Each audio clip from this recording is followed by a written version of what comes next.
This episode is brought to you by the new Gold Silver Vault app. Get it for free at hiddensecretsofmoney.com. The entire world is facing a debt-driven disaster, the scale of which has never been seen before in human history. The situation is now so severe that we're left with only two options: default on our debt or inflate it away. You can already hear people blaming the free markets and even money itself for our problems, and to me this is just tragic, because we don't have free markets anymore, and we certainly don't use real money. This is the real reason for our problems. Our money itself has been corrupted. It's not just an issue of economics. This affects your freedom. When this crisis hits, people will be screaming for the government to do something when it was the government that caused the problems in the first place. Many societies have faced this dilemma in the past, and we can learn what the outcomes might be simply by studying what they did and comparing it to what we're doing today. So while I was in Germany, I decided to stop by one of my favorite museums and take you on a kind of crash course of the history of real money, how it evolved, and the twin dangers that arise when money is corrupted. I'm here at the Bundesbank Money Museum in Germany, and this is one of the best museums I have ever seen. Right at the very beginning of the museum, you walk in and it starts with barter. Originally, the first form of currency was livestock. The problem with livestock, though, like for instance this cow, if I traded this cow to you for something and somebody else wants to trade you something else that's of much lower value, you can't make change. A system that relies on barter is very inefficient because you not only suffer from the problems of divisibility, you also rely on the hope that you will find someone who has a good or service that you need, who wants something that you have at the same place and at the same time. In economics, this is called the coincidence of wants. Now add the fact that most goods have a shelf life before they perish, and you can see why barter systems held mankind back for so long. So what was it that solved the coincidence of wants and propelled us out of the Stone Age and into space? It was the invention of money. Money is not evil. It is a magnificent tool that allows us to trade our specialized skills and to store our economic energy. Without it, we'd be struggling to feed ourselves each day, and our average lifespan would still be 30. In episode 1, we learned that real money has to fulfill certain properties in order to function. But 2,600 years after its emergence, people still confuse money with currency, even the so-called experts. So they've got here some of the things about what money is. The first example here is money is whatever goes.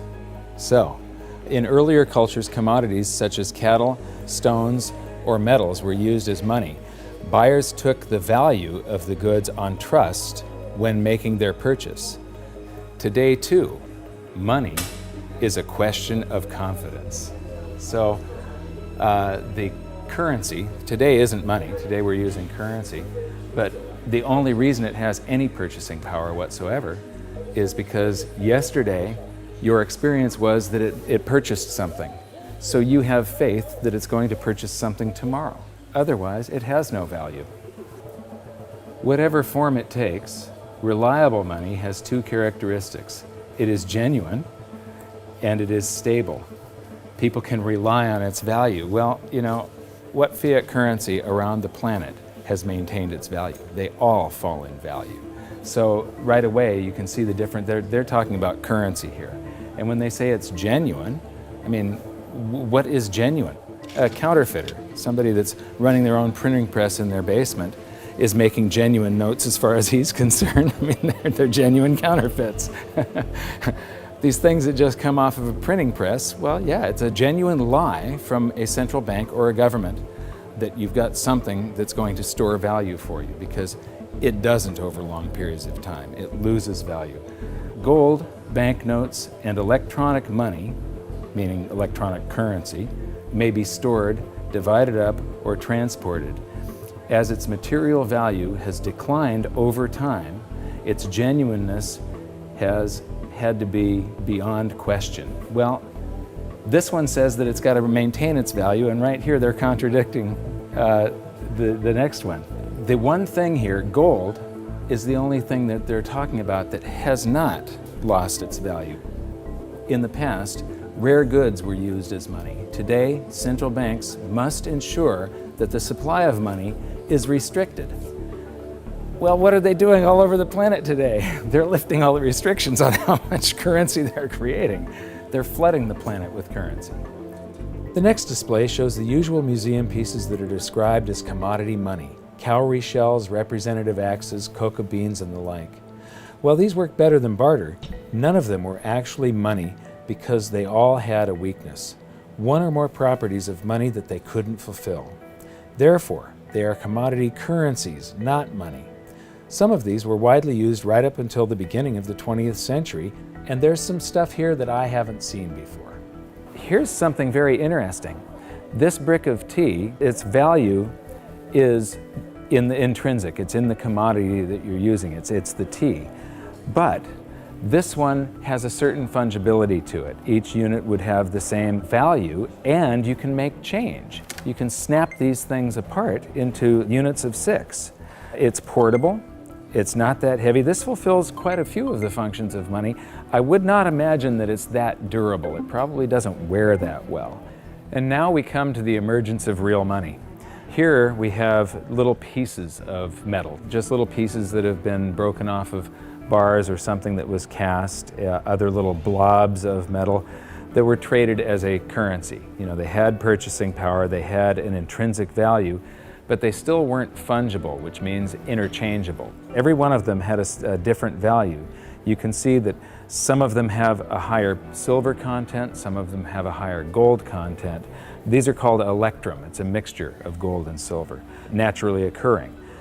What you notice is that this is from the 7th century BC, and then between the 7th and the 6th century, we're talking about somewhere between 680 and 630 BC, the emergence of true money. Here we've got 4 coins. The large one is a 1/3 stater coin, and the other 3 are 1/6 stater coins. Each unit is interchangeable. It's now a unit of account. You can take so many of these in trade for so many of loaves of bread, and you don't have to break out your little scale and weigh them any longer. With the little chunks of metal, you had to weigh every transaction that was going on. You had to weigh whatever your payment was and then take a guess as to what the purity was. Here you have some standards that were set by mints and guaranteed by those mints. These are a unit of account. They're fungible. Every one of them is interchangeable. They're portable, they're durable in your pocket over long periods of time. They're divisible. You can make change. You can see there's a 1/3 stater and 1/6 staters. And they're a store of value over long periods of time. These still have purchasing power today, 2,600 years after they were made. Another thing that I find really interesting is between maybe 680 BC and 300 BC, cultures all around the world, they all gravitated toward gold and silver coinage as money. The entire world sort of decided all together that gold and silver were money. Why? Because the free markets keep on selecting gold and silver as money because of the properties that it has. So, now we get to the room of real money. This is a vault door, and this is where they've got all the great examples of the real gold and silver coins. So come on in and join me. So here we get to the first, this is gold and silver, what they're using to make money, and here we have some very early representations of gold and silver coins. And I love these displays. They start with coins in Lydia, so these coins go back to the very first minting of true coinage. So here we have starting in the 6th century BC, and then it goes up to the 3rd century, and then from the 5th to the 11th century, and the 13th to the 15th century. And these displays just go on with the history of real money, gold and silver. Here is 17th and 18th century.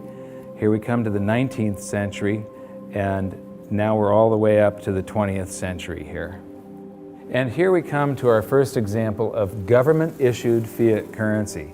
This is from China. This is from 1375. And what's interesting is I have a chart that compares the value of the paper currency in China compared to silver. and there was a hyperinflation of this currency. It wasn't backed by anything. It wasn't backed by taxes. It wasn't backed by anything in the Treasury. They could just print this. And so this went into a hyperinflation because the government was just running its budget by just doing deficit spending by printing. And then I'm going to skip to some of the colonial currency. This is the United States, and each one of these currencies is printed by a different state. We've got Maryland, South Carolina, North Carolina, Connecticut, New York. This one here is particularly interesting. It's printed in the 14th year of the reign of King George III. It's dated March 25th, 1776. So this is just a few months before the Declaration of Independence. It says, "'Tis death to counterfeit." But this was printed just before we started coming out with the continental dollar, which went into a hyperinflation because of pure deficit spending on the Revolutionary War. And so this is the wall where real money gets corrupted. This is where it all turns to paper, which sometimes is backed by something, but it can be a lie. They can print more than they have of the stuff to back it. As we learned in Episode 2, one of the first things a country does at the outbreak of war is to suspend redemption rights so that their currency is no longer redeemable in gold. This is exactly what Germany did before World War I. After losing the war, they suffered through one of the worst hyperinflations on record when they were burdened with massive reparation payments to France and the Allies. These heavy penalties stifled the German economy and brought it to a standstill, leaving the country with the same two choices all indebted nations have faced throughout history: default on their debt or inflate it away. Defaulting was not a viable option, as they were completely impoverished, weakened, and surrounded by armed forces ready to take their land. Since their currency was no longer tied to gold, it was decided to light up the printing presses and inflate their way out, paying the debts with new currency created out of thin air. This had drastic consequences.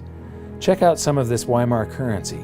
The display starts with one mark that actually purchased something, but soon the notes rise to the thousands, then the millions, then the billions, and finally the trillions.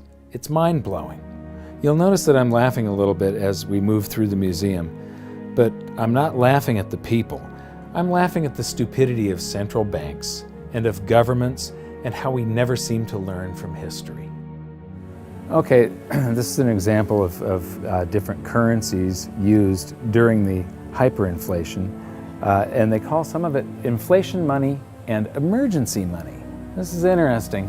They figured the way out of hyperinflation was to print more. So in 1923, the value of money fell by 50% or more per day. So that means prices are doubling every day if it's falling by 50%. Nearly everyone spent their money as quickly as possible on bread, shares, and other safe assets. Well, I don't consider shares safe assets. Actually, the stock market did not keep up with the inflation.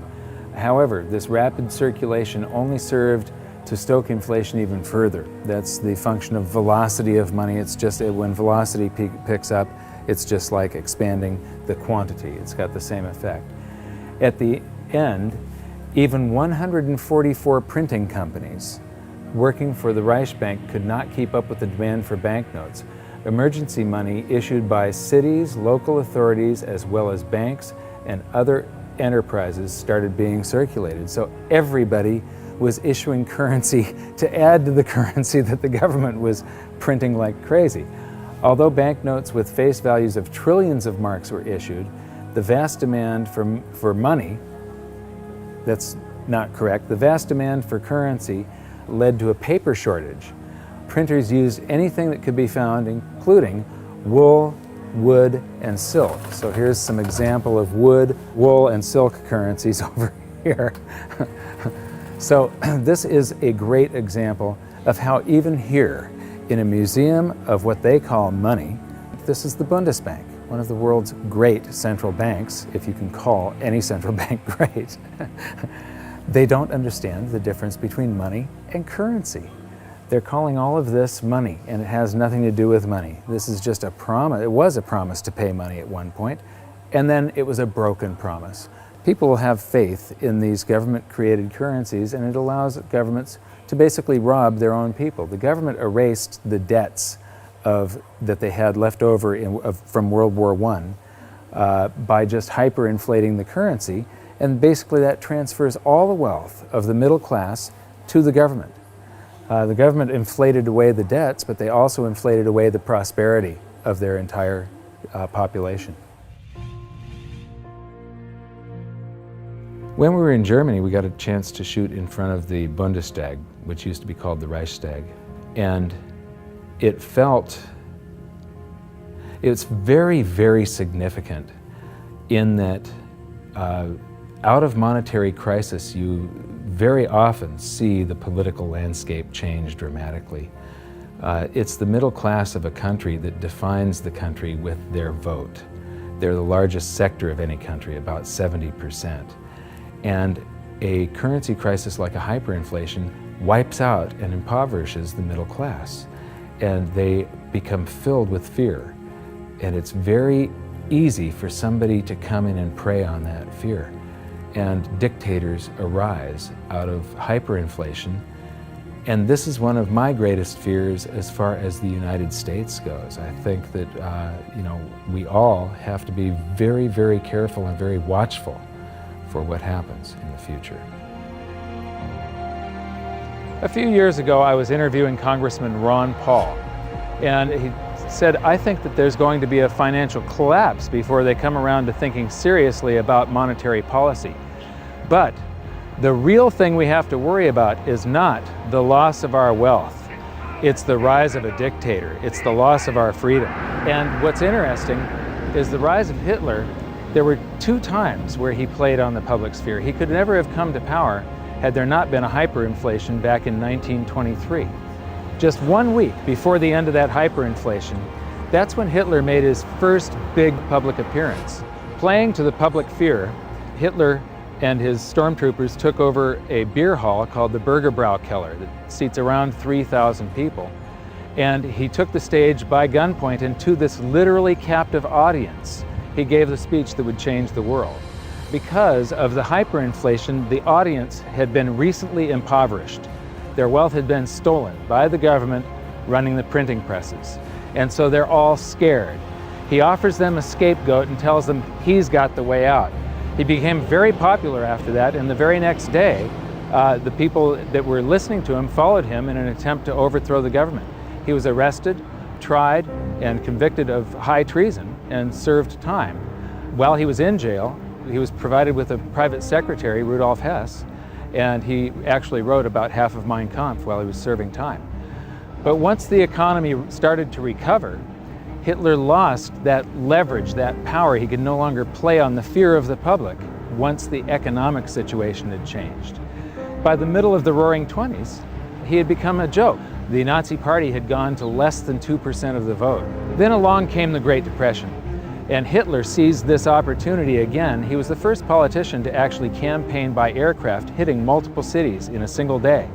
And the Nazi Party went from 2% of the vote to the second largest party in Germany. So playing on the public sphere, Hitler was able to take away the rights of Germans. He was able to, all these guaranteed rights in the Weimar Constitution, private property rights, the right to assemble, public assembly, the right to privacy in the mail, the telephone system. He just took away all of their rights and seized power. So these are some of the things that we have to be concerned about and be very mindful of. Economic crisis very often leads to the rise of a dictator.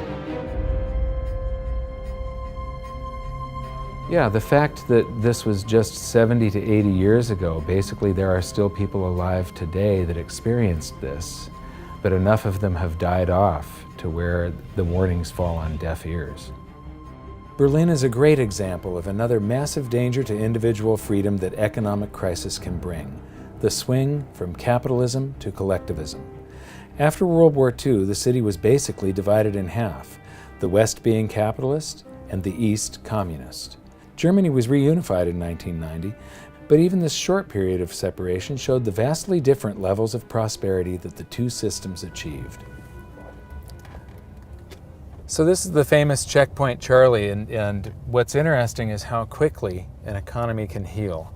Just 20 years ago, you would have seen a tremendous difference between the East and the West. You'd have one side that has tall buildings and is much more industrialized and new, and then one side that's very old and gray. It was one of the best examples of what a state-run society does to an economy. How the more the public relies on government, the worse the general economy gets.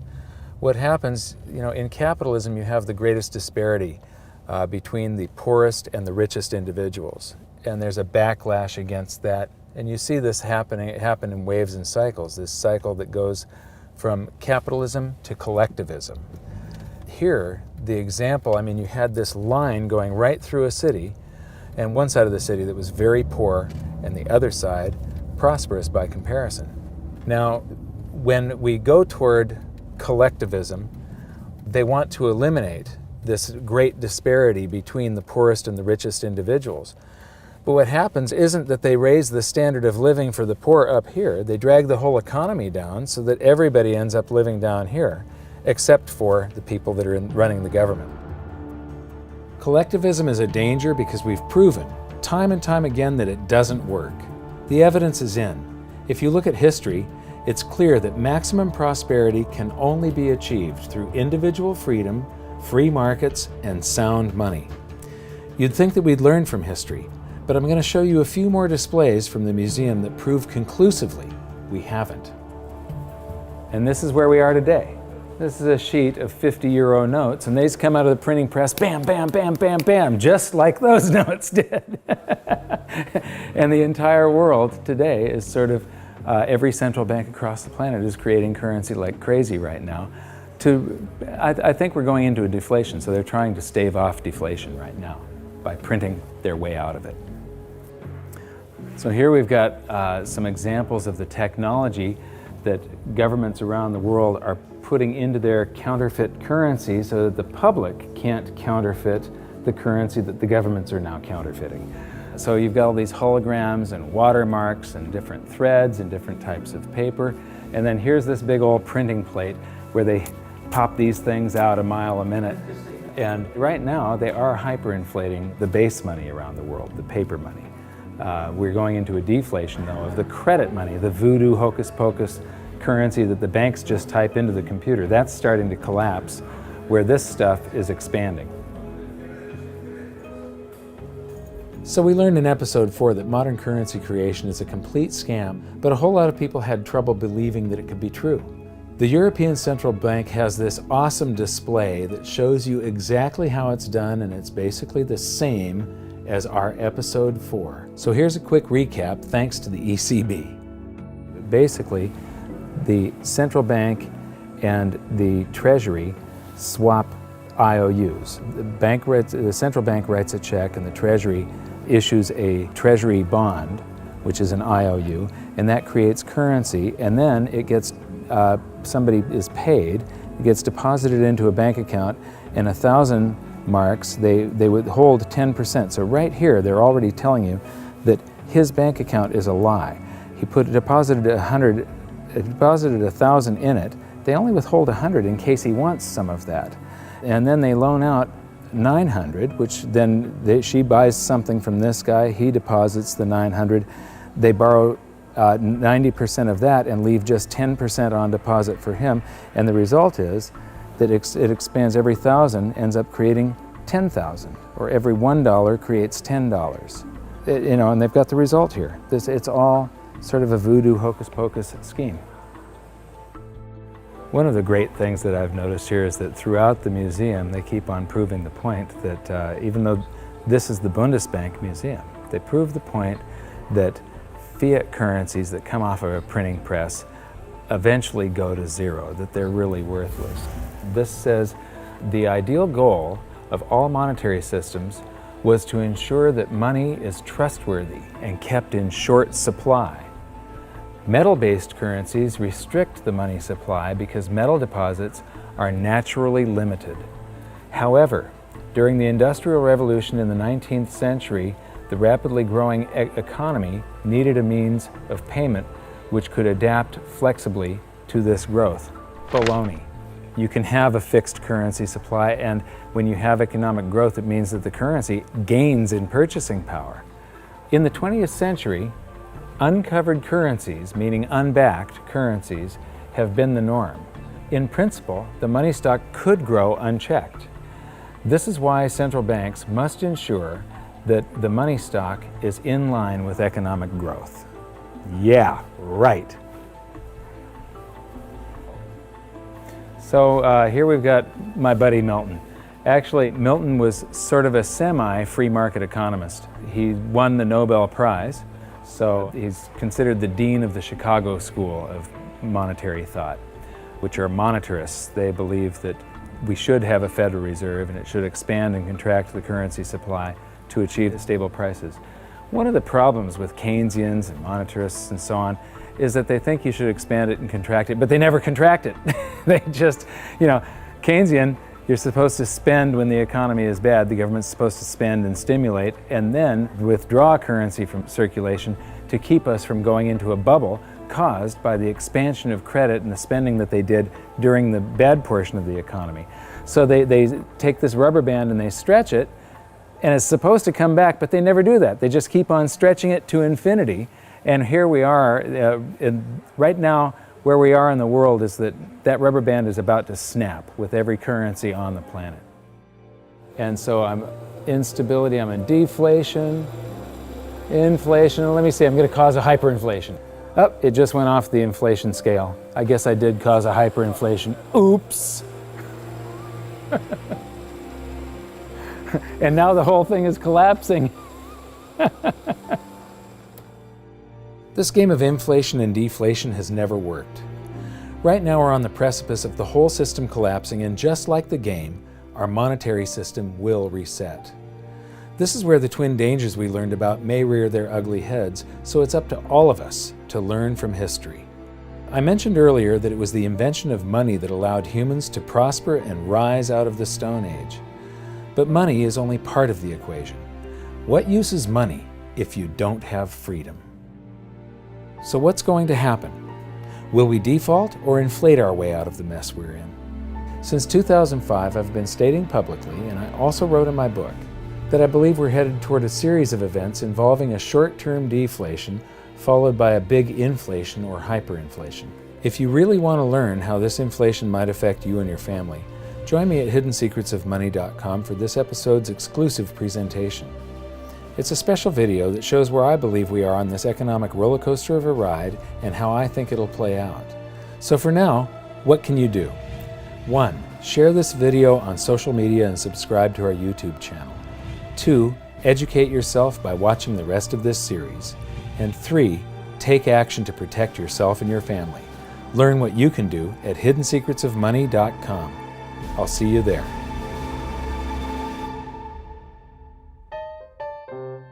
Should I buy $500,000 or $1 million? Let me see how much. This is not going to travel well in the suitcase, but it would be good to have €1 million, wouldn't it? Tough decision. So, okay, I'm going to buy €250,000. So here's €50 for your $250,000. And 7,95. yeah. And I get change back.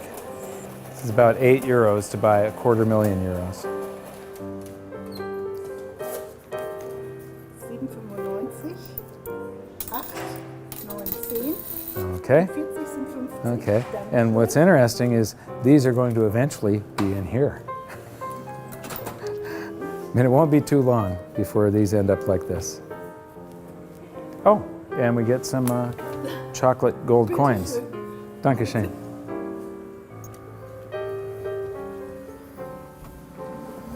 So that's our tour of one of the best monetary museums I've seen so far. But what amazes me is that they still just don't get it. This episode was brought to you by the new Gold Silver Vault app.